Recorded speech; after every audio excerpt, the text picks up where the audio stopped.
Welcome our viewer wherever you are seated and watching the lesson of today. We are going to venture in the book by the name The Arrow of God. This book is written by one of our best African-owned writer by the name of Chinua Achebe. And what Chinua Achebe is trying to tell us is a story that is true replica of what happened in our country, Kenya. As you can remember very fresh in your mind about the history, we have what we call the collaborator, and also we have the resistor, how the African responded to the coming of the European. The same thing that is happening in Kenya here is what we see happening in Nigeria. So the Ezeulu, chief priest of the people of the Umwaru, is the true kind of the custodian of the culture of his people in West Africa. And this story revolves around the people of the Igbo in Nigeria, one of the community in Nigeria, the Negroes in western part of the Africa. And in this story, we are seeing the different development of the themes across the story. And one of the main kind of the custodian, the so-called the Chief Ezeulu, this guy has a very rich theme, because to me I see this man is one of the main character in the story. So from the story of the Nzeulu, we see the themes revolving about the leadership, about the conflict, about the education, about the issues to do with the family. And most importantly, where you are seated, if you look at the Nzeulu, we have other minor character also sharing the same script, like the Ekwebwe, a good friend to the Nzeulu. We see people like the antagonist and also the protagonist, like the Nwakam, the eloquent, and also some kind of the African people within there is kind of the ruling parameters. And one of the most important things you need to understand about the Ezeulu is that the picture of a family is coming very clear. And the picture of the family is coming very clear as a theme, in a way that not only the Ezeulu is a married man, this man is a polygamist by the extension. And what do we see about this? We see the way this man is a person married to three women. One of them is deceased. Their Kweke is a deceased, dying during the childbirth when giving birth to his first daughter, Adesi. You see that the Akweke is dying during the birth or during the delivery. And then it's now remaining with the two wives, Matefi and Ukoe. All this kind of the wife is having at the moment. We see the rivalry in his family. And then one of the most important things that we cannot give the cold shoulder is that we see the tradition also coming at the beginning of the story. We see the reception of the new moon. And the reception of the new moon led to the argument between the Matefi and Ukoe. These women were reasoning and arguing about the appearance of the moon. To them, they had the divergent opinion.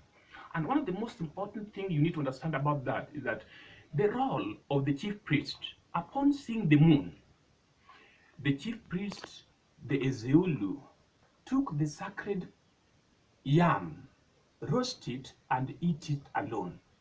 And then at the other time we see that the argument between the Matefi and Ukoe led to the argument among the minor, the children that is.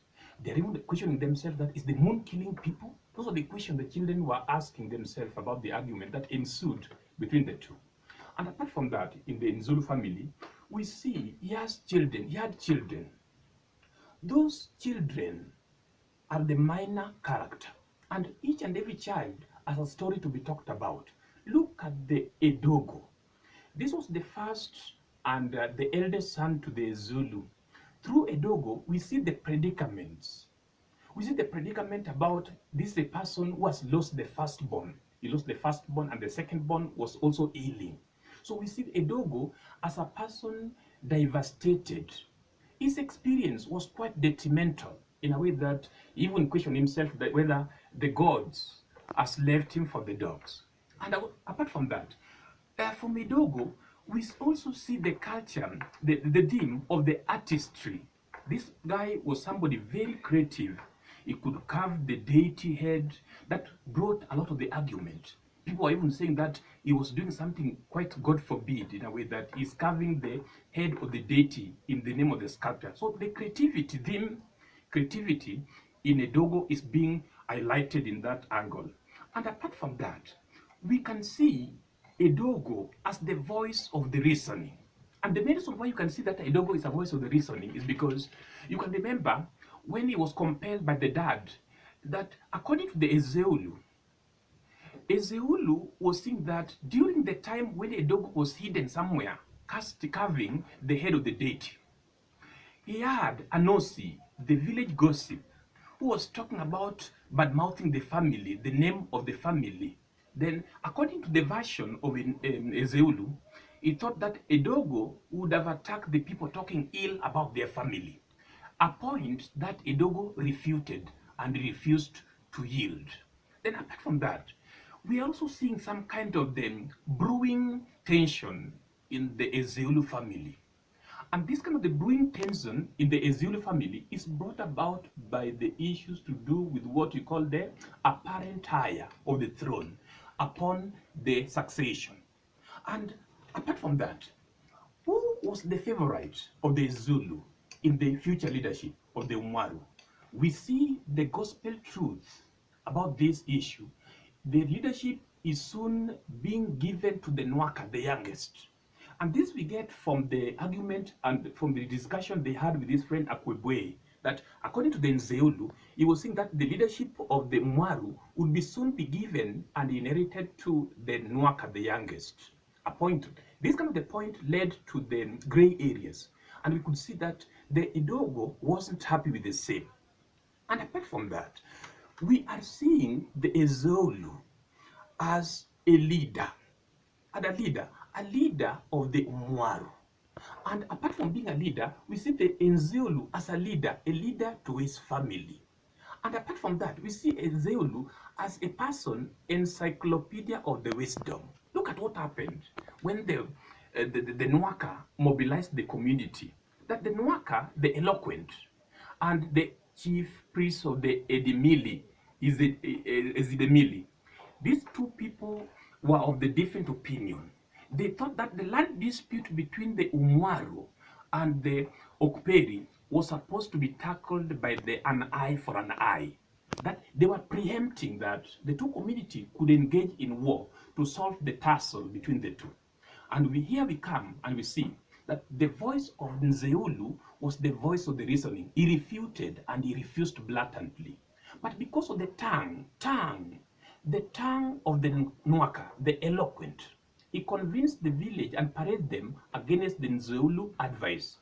And you can see that when you look at the character of the Nwaka, to me, he was a puppet. He was used by the chief of the Edemile to humiliate the leadership of the Nzeulu. And we see that he mobilized people actually, and people danced to his tune. They sent the war emissary to the Okperi, and you can remember what happened. This kind of the war, people lost life. People like the Akukalia lost life. They engaged with the Ebo, and the war ensued. And the war tension between the Ebo and Akukalia was ensued because of the abuse. You remember that Akukalia abused the Ebo, and the Ebo destroyed the Ikenga. What's the Ikenga? Ikenga in their tradition and culture, it's a symbol of the men power and men prestige. And then after destroying the Ikenga of Ebo retaliated by killing the Akukalia. And there's something that happened in that line that really, what made the killing to ensue? The killing ensued because they were sent to go to the emissary in war at the Okperi. And then apart from that, are still in the Nzulu. Through the Nzulu, we are seeing the culture that is in conflict. The culture of the people of the Mwaru. One, we see the people who are worshipping their god, the Ulu. That's a culture. Number two, we see the culture of the people who believed in the traditional aspect of the view. Look at what happened in the Nzulu family during the marriage ceremony of the Obika. Okwata was escorted by the group of young ladies and plus the mother. Sacrifices were done at night. The sacrifices were buried by the roadside at the junction. All this portrays the true rich culture of the people of the Igbo. And apart from that, these people, by the extension, we are told that they believe in the second burial. People like the Ogubwefi Amalu was given the second burial. And actually, that is what led to the death of the Obika, when Obika was carrying Ogubasu Lobodo. Ogubasu Lobodo was the instrument carried during the second burial. At the end of the story, you will reveal the death of Obika. It was caused by the carrying of that document, that kind of the instrument of the power. We call it the Ogbasu Lobodo. And then apart from that, culture is also seen in these people, whereby these people, they depend on a virginity. They cherish the virginity. And where can we see that? You can see that when Okwata was married, that night, the whole night, from the dawn to dusk, these people were confirming whether the Okwata was purely virgin. They were going against that. You can remember that the Okwata had engaged with Obiora, some kind of the issues of intimacy in the past. So people, even Okwata herself, she was quite questionable, and she was even actually worried whether she is virgin or not. And then apart from that, Ogbaje Omenyi, this lady was quite laughable. She was sent to her people to go and shave her private parts. All these are what we call laughable, but they are part of the culture. And apart from that, these people believe in witchcraft, the culture of the witchcraft, whereby you can see the eminent herbalists like the Aghadika from the Ananto. You can see people like the herbalists like the Nodika. Nodika went to the Amalu. When Amalu, Obwefi Amalu was sick, they believed in superstition. There's a theme of the superstition there, that on his way from the farm, he was attacked by the evil spirit. So to them, they were using the guns in the Amalu's compound to scare the evil spirit from the Amalu. This to the Nzeulu and Akwebwe, his friends, it was laughable. And he did. Akwebwe and the Nzeulu recommended and they prescribed that Nodike was literally doing nothing. And they even prescribed that they ought to have gone to Agadike in the Ananto village to get for the proper renowned herbalist. And apart from that, what do you see in the Matefi? And what do you see in the Ugoe? These were the two sworn enemies, despite the fact that they were living in one homestead. There's no love lost between the two. And what you see, I see the argument between the two. Most of the time, and again, they were arguing. But remember, the heart of the Nzeulu was belonging to Egoe, owing to the fact that we know that this lady was one of the eminent good cook. She was good cook, and she knew that the only way to the man's heart was his stomach. And this is exactly what the lady was doing. She was a good cook, she was very submissive, but the opposite could be seen to the Matefi. Matefi was a true opposite of the Ugoe. And when you look at the family of the sibling, look at what's happening on Obika. What kind of the culture, what kind of the theme can be rotating around Obika? One of the things you need to know, my brethren, is that Obika is somebody representing the drunkardness. And Obika, together with this friend called the Ofoeudu, these two people were the group that represent the community of a don't care attitude. They are mostly submerged into the deep sea of the drunkardness. And apart from that, what you see in the family of Ezeulu again, I see a family whereby a family only united during the times of problem. You can remember they were united when Obika was whipped by the right. They were united and they championed against, all of them paraded behind the Obika to defend one of their own. And then apart from that, what do you see about the Ezeulu's family? It is through the Nzeulu family when we see the coming of another family, introduction of Akwebwe. Akwebwe family is also, we are told that, is also a family of the polygamist, of the three wives. And Akwebwe is remembered to be somebody very industrious. And Akwebwe is also remembered to be somebody carried by the tradition and adamant to change. And together, just as a friend, Akwebwe is also a male chauvinist. We can see the chauvinism in Akwebwe because these are the people who will never take the pieces of the advice given to them by their wife. You can remember Ezeulu defied the advice given to him by the Matefi against the old odd when he sent the Oduche to the white men education. This brought rather the confusion in the Umwaru, and people were divided against the protagonist and the antagonist. It brought the division. Some people were blaming Ezeulu for having subscribed to the tradition of the white. And some people also later we see the change. There's a theme of change, but later education soon swept the whole community and people subscribed to the new culture. They went to the same culture and they accepted the Western education. And apart from that, it is through this that we see the new culture about the Nzelu, we see the new culture of the religion. That according to the appearance of the Church Missionary Society, CMS Church in the Umwaru, we see the conversion. People are accepting the Christianity.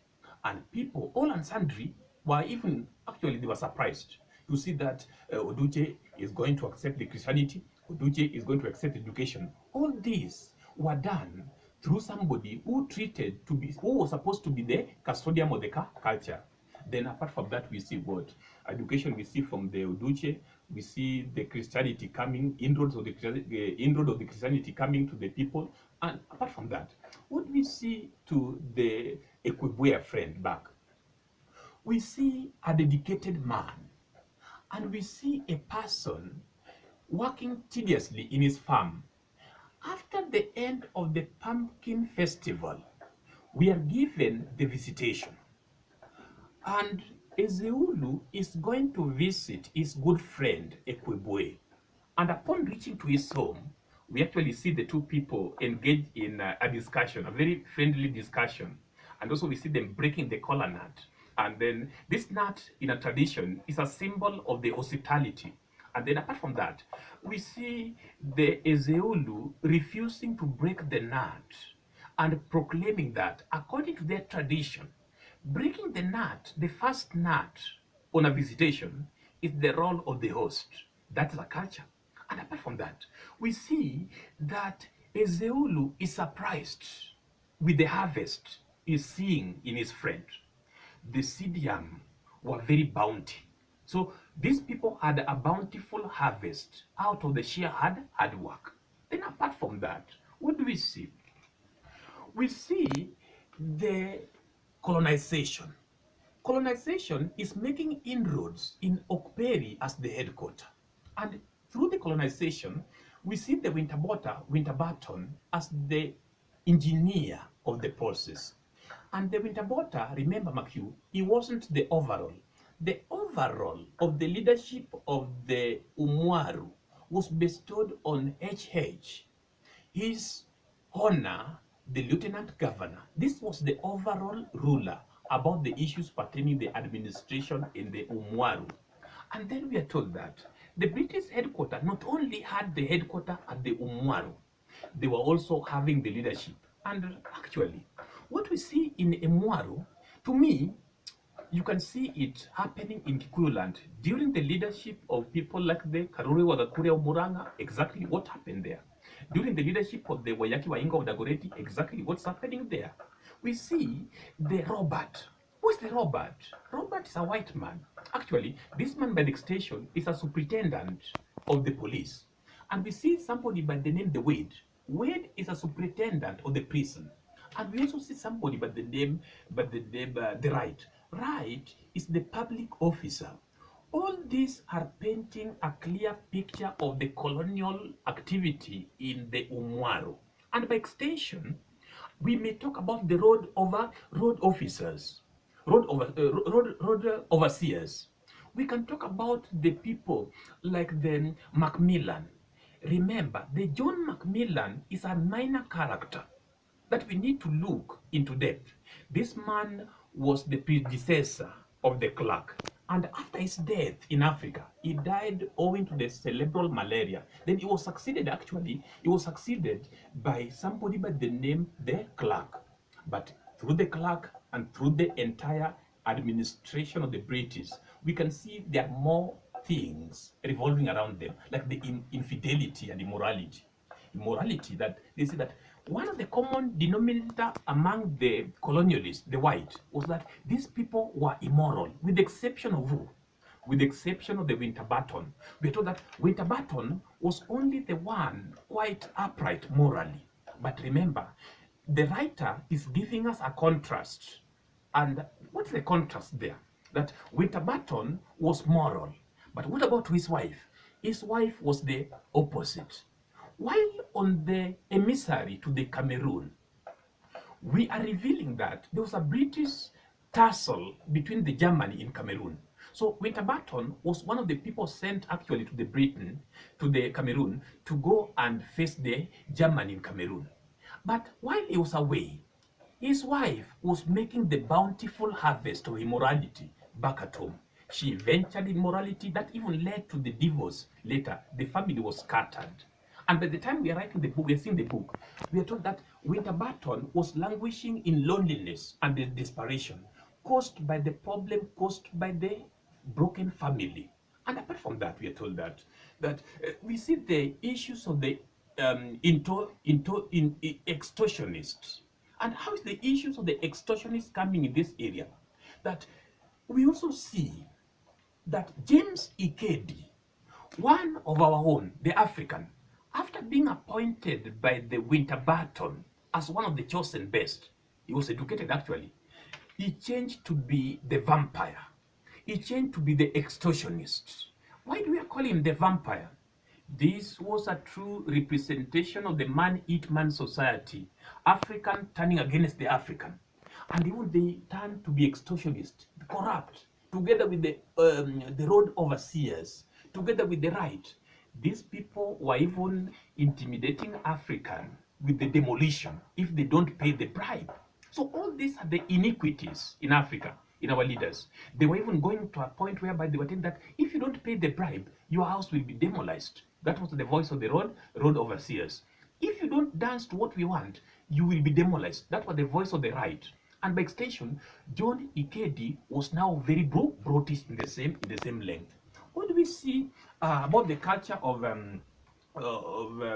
the conflict? The conflict can be, in my opinion, the conflict in this story can be given the two divisions: the personal conflict, the family conflict, and the cultural conflict. To begin with the first one, that is quite outstanding. We see the cultural conflict between the white and the black African. African, we are told that they have their own bona fide culture. And European themselves, they have their own bona fide culture. How is it coming out in the story? The white is a culture associated with party after party, party after party. And then again, the white are associated with culture of timekeeping. The white are associated with culture of prestige. What about the white? The black? The black are associated with the culture of their tradition. They believe in the past, the way they are black. And in a case whereby you want to indulge and soil the reputation of their culture, you will be nothing but remain to be their enemies. Culture of the witchcrafty, culture of the herbalist, culture of the second burial, culture of the adherence to the virginity, culture to do with what we call the worshipping of the moon. The new moon is being worshipped like the goddess.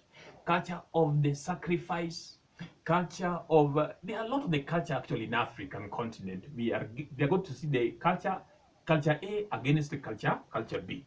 And apart from that, we also see the conflict or the feud between the people themselves. Example, the culture, we see the conflict about the good country and Unachuku. The culture about the sacred python. That according to them, if at all one happened to kill the python, the sacred python, he could give it a befitting burial equivalent to the burial of the adult, according to the Nigerian community. Another culture, we see the conflict between who? The conflict between people of the Umwaru initially and the Nzulu, their chief priest. At the beginning, people had the different opinion about whether to go to the modern culture or whether not to go. So they had the cultural conflict about the same. Another one, we see the conflict at a family level, whereby the conflict between the Zulu family, whereby all the female folks gang against the Matafi. There's a conflict there. Another conflict between European themselves. One, conflict between the Britain and the Germany in Cameroon. Another one, conflict between the British leaders themselves. This led to what we call the discrimination. Conflict between the Winterbotham and the Watkinson. Watkinson was the proposed upward mobility given to him, promotion, at the expense of leaving the Winterbotham. Winterbotham wasn't amused and he wasn't happy with that. Because of that, we see the conflict between the two. And then conflict between the Winterbotham and this lieutenant general. How can you work with somebody? Then you work for years on end. Then come to the promotion or the upward mobility, they call it. Then we see mapendeleo. So this led to the what we call the feud between the junior and the senior. Another kind of the conflict we see. The conflict between at a family level. Conflict between Akweke and her husband. She was sent back to her people, you can remember. Conflict between, really, what made Akweke to be sent back to her people?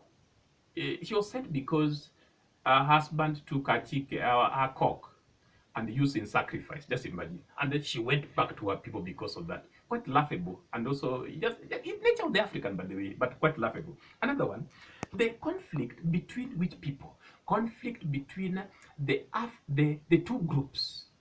There are two groups that were assigned to go and supply the labor in roadside in the Umwaru.